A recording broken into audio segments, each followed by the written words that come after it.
Hello friends, আজকে আমি সবজি ডাল বানাবো।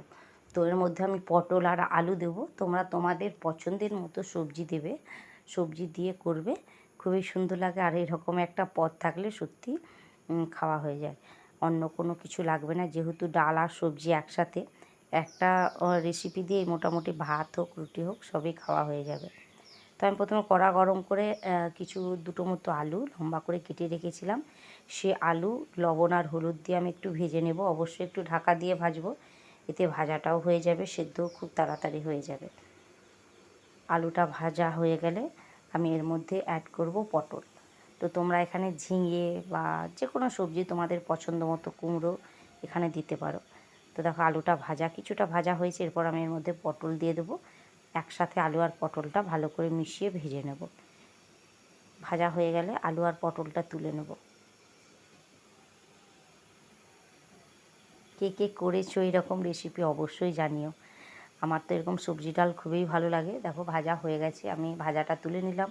ওই একই কড়াই এরপর আমি জিরে, শুকনো লঙ্কা, তেজপাতা ফোড়ন দিলাম। ফোড়নটা ভালো করে ভেজে নেব। ফোড়নটা ভাজা হয়ে গেলে আমি একটা পেঁয়াজ কুচি করে রেখেছিলাম, সেই পেঁয়াজটা এখানে দিয়ে দেবো। একটা আলু দেখো রয়ে গেছে, আমি খেয়ালই করিনি। তো পেঁয়াজটা যখন নাড়াচাড়া দেবো তখন আমি আলুটা খেয়াল করেছি। এবার আলুটা ওখান থেকে তুলে নেব। তো দেখো পেঁয়াজটা ভাজা হয়ে গেছে। এরপর এর মধ্যে আমি অ্যাড করব 1 থেকে 1.5 চামচ মতো আদা বাটা। একটু জল দিয়ে দেবো, নাহলে মশলাটা আবার নিচ থেকে লেগে যেতে পারে। তো আদা বাটার পর জিরে বাটা, জিরে, লঙ্কা, হলুদ। তো তোমরা এখানে তোমাদের পছন্দ মতো লঙ্কা দিও। আমি ছেলে খাবে বলে অল্প সামান্যই লঙ্কা দিলাম। তোমরা এখানে বেশ ঝাল ঝাল পছন্দ করলে কাঁচা লঙ্কা বাটা এখানে অ্যাড করে দেবে।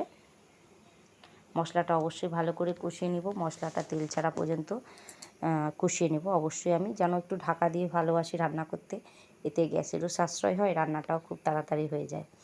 তো আমি ঢাকা দিয়ে মশলাটাও কষিয়ে নেব বেশ কিছুক্ষণ, তেল ছাড়া পর্যন্ত। মশলার তেল ছেড়ে আসলে এর মধ্যে আমি ডাল ধুয়ে রেখেছিলাম, 1 বাটি মতো ডাল, মুসুর ডাল। সেই মুসুর ডালটা এর মধ্যে দিয়ে মশলার সাথে ভালো করে আরেকটু কষিয়ে নেব। মশলার সাথে ডালটা কষিয়ে নিলে খেতে কিন্তু ভালো লাগবে। ডালটা অবশ্যই একটু কষিয়ে নেবে। ডালটা কষানো হতে হতে আমি এর মধ্যে দিয়ে দিলাম একটা গোটা বড় টমেটো। টমেটোটাও এর মধ্যে দিয়ে ভালো করে কষিয়ে নেব। কষানো হয়ে গেলে এখানে আমি বেশ খানিকটা জল দিয়ে ঢাকা দিয়ে দেবো ডালটা সেদ্ধ হওয়া পর্যন্ত।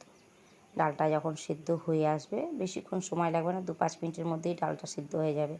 ডাল সেদ্ধ হয়ে গেছে। এরপর এর মধ্যে আমি ভাজা আলু আর পটলটা অ্যাড করে মিশিয়ে নামিয়ে নেব। তোমরা এখানে কিন্তু নামানোর আগে একটু চিনি দিতে পারো। আমি চিনি দেবো না, আমার ভালো লাগে না বলে দেবো না।